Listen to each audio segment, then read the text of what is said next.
नमस्कार, final cut देख रहे हैं आप सब। मैं हूं आपके साथ साहिल केरनी। चलने डालते हैं फाइनल कट में कुछ खास और अहम खबरों पर। केंद्रीय गृह मंत्री अमित शाह ने कांग्रेस और नेशनल कॉन्फ्रेंस को आड़े हाथों लेते हुए इन दोनों ही दलों पर आतंकवाद को बढ़ावा देने का आरोप लगाया है। किश्तवाड़ जिले में आज दो अलग अलग जनसभाओं को संबोधित करते हुए केंद्रीय गृह मंत्री ने कहा कि जम्मू कश्मीर में आतंकवाद फैलाने वाले ये दल आज विधानसभा चुनावों में उन्हें समर्थन देने का आह्वान कर रहे हैं, जिससे लोगों को खबरदार रहना चाहिए। अमित शाह ने कहा कि अगर कांग्रेस और नेशनल कॉन्फ्रेंस की सरकार जम्मू कश्मीर की सत्ता में आती है तो ये आरक्षण को खत्म कर देंगे और ये 370 हटाने से लोगों को मिले अन्य अधिकार भी छीन लेंगे। और बहनों, एक कांग्रेस और नेशनल कॉन्फ्रेंस का गठबंधन ये हमेशा से आतंकवाद का पोषक रहा। जब जब घाटी में, जम्मू कश्मीर में कांग्रेस और नेशनल कॉन्फ्रेंस की सरकार आई, इसको आतंकवाद को बढ़ावा दिया है।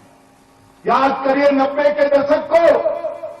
मैं आज यहां से पूछना चाहता हूं फारूक अब्दुल्ला जी को, आप मुख्यमंत्री थे, राजीव गांधी के साथ समझौता कर चुन कर आए।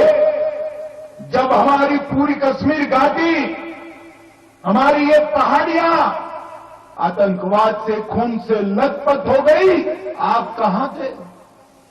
कहां थे? आए तो पूछना जरूर। मैं बताता हूं, वो लंदन में गर्मियों का वैकेशन करने चल गए थे मित्रों, लंदन में गर्मियों का वैकेशन। जिन्होंने, जिस गठबंधन ने नेहरू परिवार, गांधी परिवार और अब्दुल्ला परिवार, जिन्होंने यहां पर आतंकवाद फैलाया, वो फिर से आपके आशीर्वाद लेना चाहते। उन्होंने जम्मू कश्मीर के महाराजा को न केवल अपमानित किया, उनके मृत्यु तक वापिस नहीं आने दिया।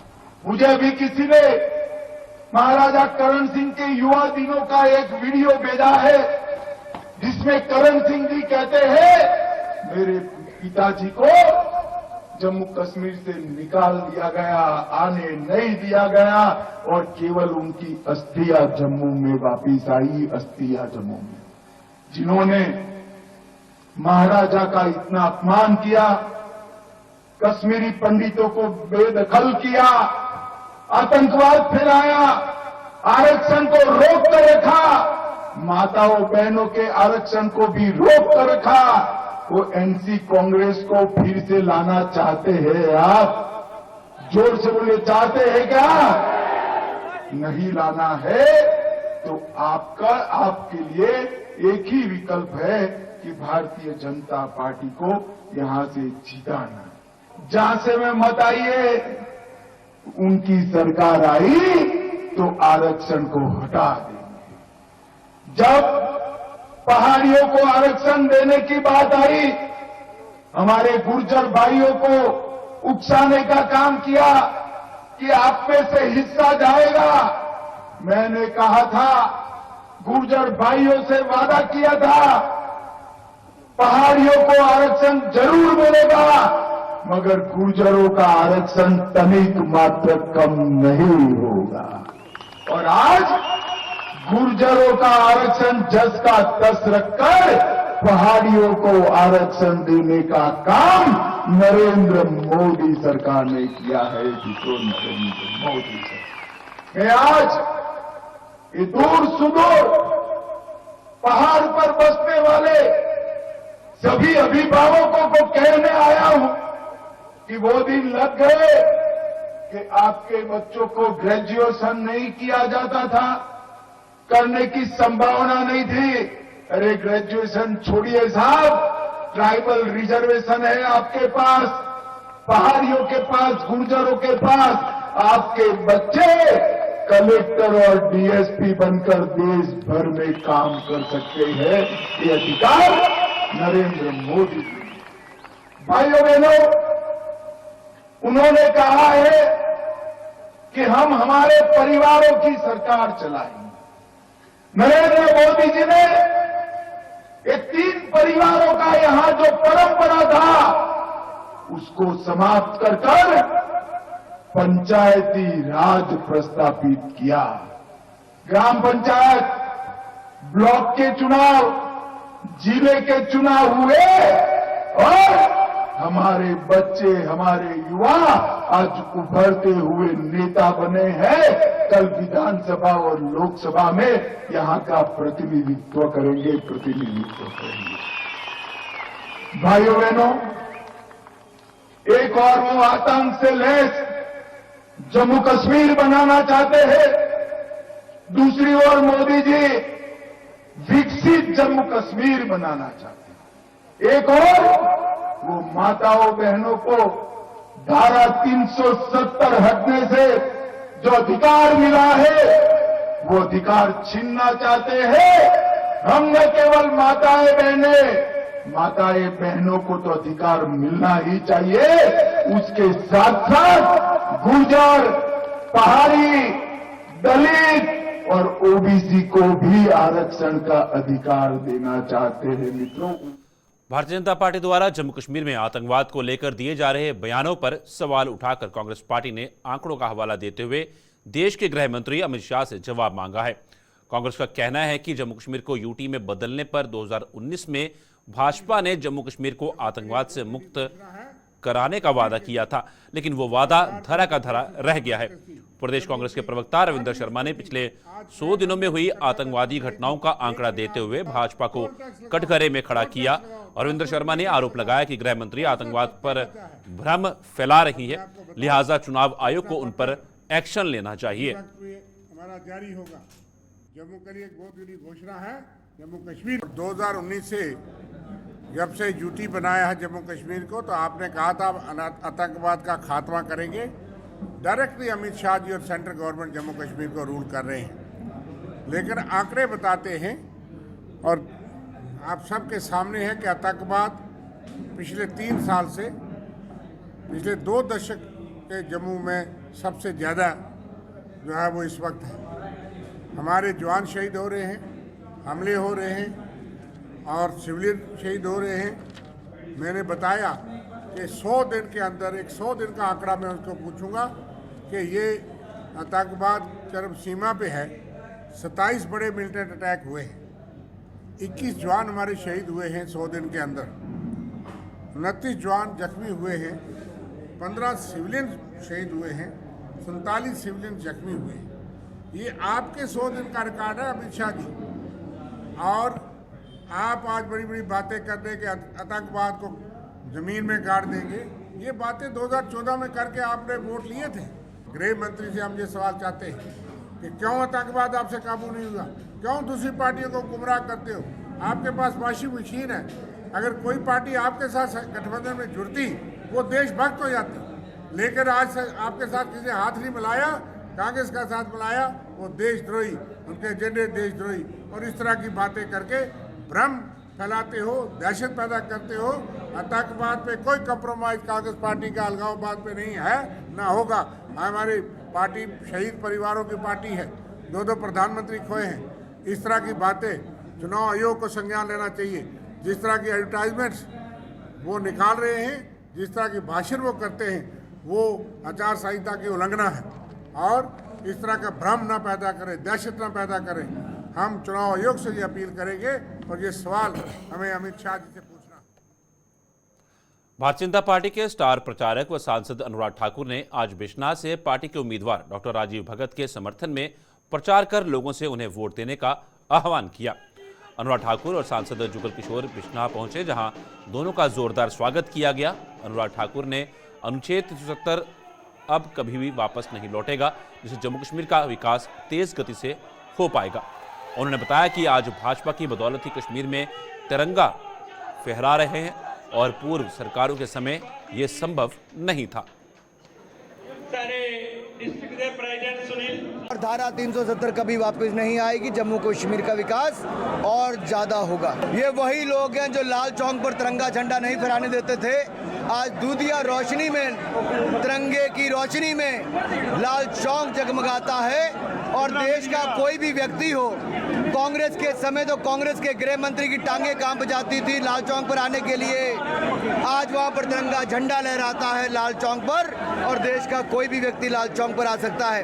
कांग्रेस के समय बम धमाके होते थे, गोले बारूद होता था। आज बर्फ के गोलों के साथ राहुल गांधी, प्रियंका गांधी पिकनिक मनाने आते हैं। पुंछ जिले में दूसरे चरण में 25 सितंबर को दूसरे चरण में होने वाले विधानसभा चुनावों को लेकर आज भारतीय जनता पार्टी की तरफ से एक प्रेस कॉन्फ्रेंस की गई। इस प्रेस कॉन्फ्रेंस में पुंछ हवेली विधानसभा क्षेत्र के भाजपा उम्मीदवार चौधरी अब्दुल गनी सहित भाजपा के अन्य नेताओं ने पार्टी की उपलब्धियां गिनाते हुए लोगों से भाजपा को समर्थन देने का आह्वान किया। और वो लाखों की तादाद में बने हैं, या जो गोल्डन कार्ड बनाया गया है पेंशन के रूप में हो, या PMAY जो आज हर पंचायत के अंदर तकरीबन 300-400 मकान जो गरीबों के बने हैं और वो लाखों की तादाद में बने हैं, पूरे देश में करोड़ों की तादाद में बने हैं। आज तक किसी भी हुकूमत ने गरीब को ऊपर उठाने की बात नहीं की। कागजों में गरीबों के लिए प्रोग्राम बनते रहे, बड़े बड़े लोग डकार मार के उसका को हजम कर देते रहे, लेकिन आज प्रधानमंत्री की वो तमाम स्कीमें दूर दराज इलाका जात में जो बसे हुए हमारे भाई हैं उनके घरों तक पहुंची हैं। या जम्मू ईस्ट विधानसभा से भारतीय जनता पार्टी के उम्मीदवार युद्धवीर सेठी का चुनाव प्रचार जोर पकड़ रहा है। जम्मू में आज भाजपा ने उनके समर्थन में बाइक रैली निकाली, जिसमें केंद्र में भाजपा की सहयोगी लोक जनशक्ति पार्टी के नेता व कार्यकर्ता भी शामिल हुए। लोक जनशक्ति पार्टी विधानसभा चुनावों में भाजपा के उम्मीदवारों को पूरा समर्थन दे रही है। बाइक रैली के जरिए जम्मू ईस्ट विधानसभा के लोगों से युद्धवीर सेठी के लिए वोट मांगे गए।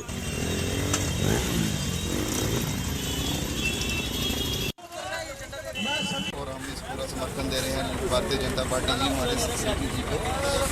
और यहाँ पे देखा जा रहा है कि युवा को जोश और आक्रोश बिल्कुल एकदम पीक पे है और हम इनका बढ़ चढ़ कर साथ दे रहे हैं, जिसमें इनकी रैली को हम सक्सेसफुल बनाएं और इसको अच्छे से चलाएं और हम इनको यहाँ पे जिताने का पूरा प्रस्ताव रखते हैं।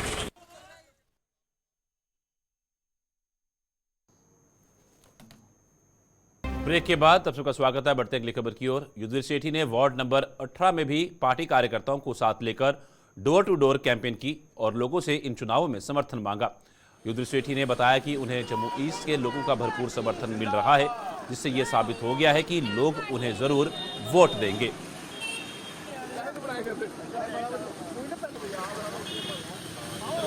और जो लोगों का रिस्पांस है, मेरे को लगता है कि लोगों को विश्वास है कि जो मैंने 35 साल सेवक बन के काम किया है, आगे भी वैसे ही काम करूँगा। और जब लोगों को हम काम पूछते हैं, लोग कहते हैं पहले हम जिताएंगे उसके बाद काम दिखाएंगे आपको। ये बड़ी बात है। एक मैं धन्यवाद हाथ जोड़ के करता हूँ जम्मू पूर्व की सारी अपनी बहनों से, अपने भाइयों से कि 1 अक्टूबर को हम सब वोट डालने पहुँचे। कई बार ऐसा होता है कि कोई परिवार वाले कई बार छुट्टी चले जाएं या कहीं पे पत्नी टॉप चले जाएं, ऐसा मत करना। हमने किस प्रकार से गुड गवर्नेंस लानी है और जो डेवलपमेंट मोदी जी की लानी है, इसलिए मैं हाथ जोड़ के निवेदन करता हूं 1 तारीख को निकले मेरी बहनें, मेरी माताएं, मेरे भाई, मेरे बंधु और अपने अपने बूथ पे आके वोट डालें। उस वोट की कीमत ही सबसे बड़ी लोकतंत्र में कीमत है, इसलिए जीत तभी होगी भारतीय जनता पार्टी की। विधानसभा चुनावों के इस दौर में दल बदलने का सिलसिला भी जोर पकड़ रहा है। इसी कड़ी में नेशनल कॉन्फ्रेंस और कांग्रेस पार्टी से जुड़े कुछ लोग भारतीय जनता पार्टी में शामिल हो रहे हैं। जम्मू नॉर्थ विधानसभा से भारतीय जनता पार्टी के उम्मीदवार श्यामलाल शर्मा की अध्यक्षता में आयोजित एक जनसभा के दौरान नेशनल कॉन्फ्रेंस और कांग्रेस के कुछ कार्यकर्ता भाजपा में शामिल हो गए। श्यामलाल शर्मा ने इन सभी लोगों का भाजपा में स्वागत करते हुए कहा कि इससे चुनावों में भाजपा की ताकत और बढ़ी है। देखिए, लगता है कि जम्मू कश्मीर के लोग जो हैं और खसूसन तौर पर जम्मू के लोग जो हैं वो यहाँ पे जम्मू कश्मीर में अमन चैन चाहते हैं, आपसी भाईचारे को कायम दायम रखना चाहते हैं और ये मुझे लगता है सिलसिला बढ़ता ही जा रहा है। और परम आदरणीय श्री नरेंद्र भाई मोदी जी की सरकार की जो पॉलिसी और प्रोग्राम्स हैं उनके मुताबिक और लोगों के मुताबिक जो फैसले वो ले रहे हैं उससे जनता जनार्दन जो है वो प्रभावित होके और अपेक्षा रखते हुए भारतीय जनता पार्टी का जो जनाधार है, जो यहाँ पे आप जनसलाब देख रहे हैं, तो मुझे लगता है जी मोदी जी की जो देश के प्रति और अखंड भारत के प्रति जो उनकी नीयत और नीति है उसके मुताबिक ये सारी बातें हो रही। श्वेतगढ़ से कांग्रेस पार्टी के उम्मीदवार भूषण डोगरा अलग अलग इलाकों में चुनाव प्रचार कर रहे हैं। उन्होंने श्वेतगढ़ के गांव काजियां, बड़ियाला सहित कई अन्य गांवों में पब्लिक मीटिंग कर लोगों से चुनाव में उन्हें विजयी बनाने का आह्वान किया। पूर्व सांसद त्रिलोक सिंह बाजवा भी उनके साथ मौजूद थे।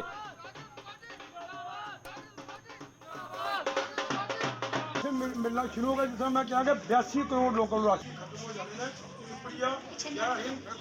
बड़े बड़े तोड़ करवाने ने भाई वोटा इधर पा लियो जिसे साढ़े बाईपास साहब ने किया है। साढ़े बच्चे जेडे भर्ती होंगे ही आज साढ़े पापा जी रिटायरमेंट आए दे ने आप कितनी पेंशन लेते हो। इस बीजेपी वाले ने अगली पास जो 4 साल का राड़ी वो बच्चे का ब्याह भी नहीं होना। एजुकेशन साढ़े बच्चे ने मिलती ही लेकिन 3500 स्कूल बंद कर दिता उन्होंने बीजेपी ने। ये सानू पता कि राशन पहले भी मिलता ही, कोई नवा राशन दे रहे हैं। सानू मिट्टी का तेल मिलता ही, चीनी मिलती ही, लेकिन साथी वो भी बंद कर रही है। लेकिन जो तुम फिर बीजेपी ने वोटा पाइया जो तुम राशन में भी बंद करना है। बिश्नाह विधानसभा से कांग्रेस के उम्मीदवार नीरज कुंदन का चुनाव प्रचार जोरों शोरों से जारी है। नीरज कुंदन ने आज बिश्नाह के गांव रिहाल के लोगों से एक जनसभा कर उनसे समर्थन देने का आह्वान किया।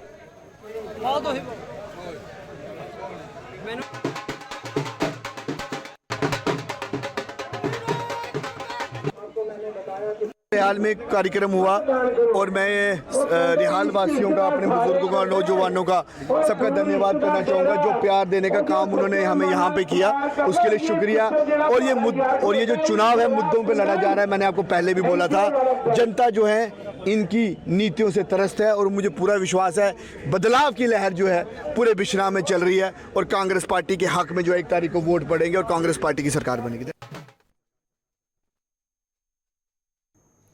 डेमोक्रेटिक प्रोग्रेसिव आजाद पार्टी के आरसपुरा जम्मू साउथ विधानसभा से उम्मीदवार गालूराम चौधरी ने सैनिक कॉलोनी में अपना चुनाव प्रचार किया। उन्होंने लोगों के साथ एक बैठकर विधानसभा चुनावों में उनका समर्थन मांगा। इस दौरान कुछ लोग डेमोक्रेटिक प्रोग्रेसिव आजाद पार्टी में शामिल भी हुए, जिनका गालूराम चौधरी ने पार्टी में स्वागत किया।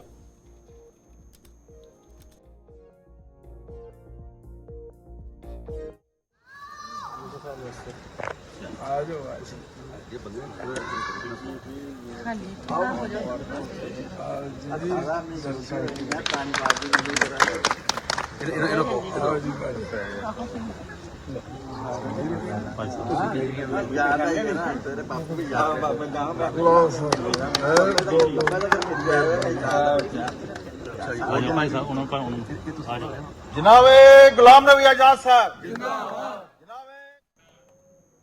बाहू विधानसभा क्षेत्र से कांग्रेस के उम्मीदवार तरनजीत सिंह टोनी ने वार्ड नंबर 45 में लोगों के साथ बैठक की। उन्होंने वहां पर एक जनसभा के दौरान लोगों को कांग्रेस की नीतियों से अवगत करवाते हुए चुनावों में इस विधानसभा से उन्हें समर्थन देने का आह्वान किया।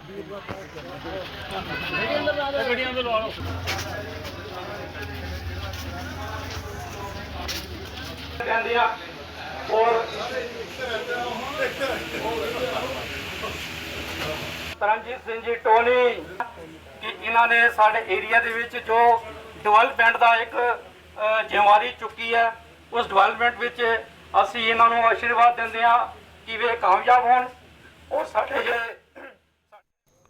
साल 2001 में हंदवाड़ा में एसओजी कैंप पर आतंकी हमले के दौरान मुठभेड़ में शहीद हुए मोहनलाल शर्मा को उनका 23वें शहीदी दिवस पर याद किया जा रहा है। जोड़िया के तरोटी गांव में आज उनके शहीदी स्मारक पर जम्मू कश्मीर पुलिस के अलावा शहीद के परिजनों व अन्य लोगों ने अपने श्रद्धासुमन अर्पित कर उन्हें याद किया। मोहनलाल शर्मा 21 नवंबर 1980 में पुलिस महकमे में भर्ती हुए थे और 21 साल सेवाएं देने के बाद उन्होंने शहादत पाई थी। आज उनका 23वां शहादत दिवस है।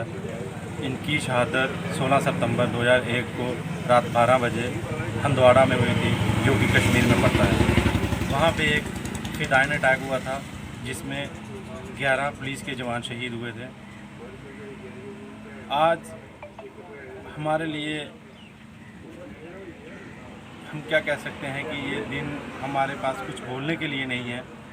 जब बच्चों के सर से एक बाप का साया चला जाता है तो उसके बाद उसका ज़िंदगी उसकी कैसे निकलती है ये वही जानते हैं।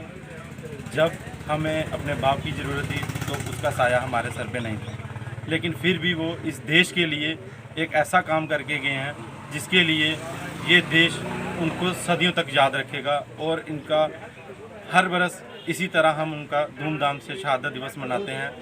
आज हमारी सरकार ने हमें उनके नाम पे एक स्कूल की इमारत भी दी है, जिसका नाम शहीद Mohanlal ASI government middle school Dhanwal camp है।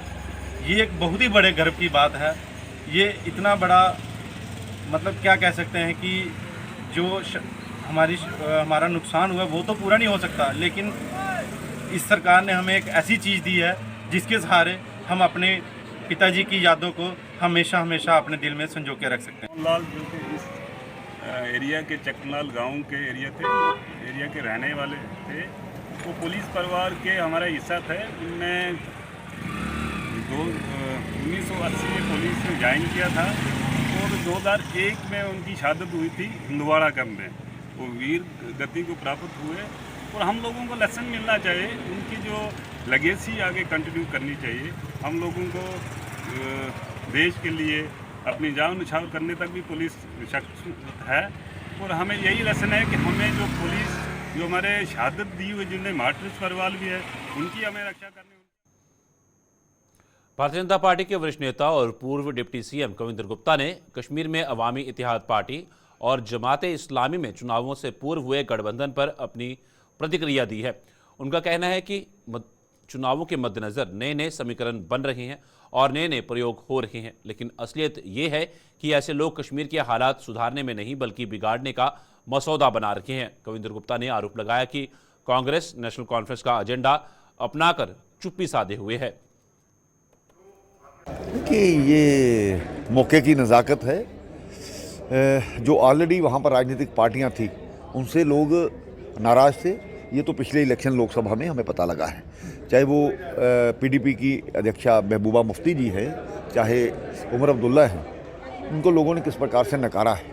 नए समीकरण बने हैं, नए नए एक्सपेरिमेंट्स हो रहे हैं। मुझे लगता है ये भी नया एक्सपेरिमेंट है, इनका क्या होता है। लेकिन ये कोई भी कश्मीर के हित के लिए नहीं सोचता, ये वहाँ के हालात ख़राब करने का एक प्रयास कर रहे हैं। देखिए, कांग्रेस जो नेशनल कॉन्फ्रेंस का एजेंडा है उसको अपना रही है, लेकिन बोलती कुछ नहीं है। सहारा लिया है, शायद कुछ सीटें निकल आएँ, तो मुझे लगता है कि डूबते को तिनके का सहारा वही चल रहा है। गुलिस्तान पर खबरों का सिलसिला यूं चलता रहेगा। फिलहाल आज के फाइनल कट में इतना ही। दीजिए इजाजत, नमस्कार।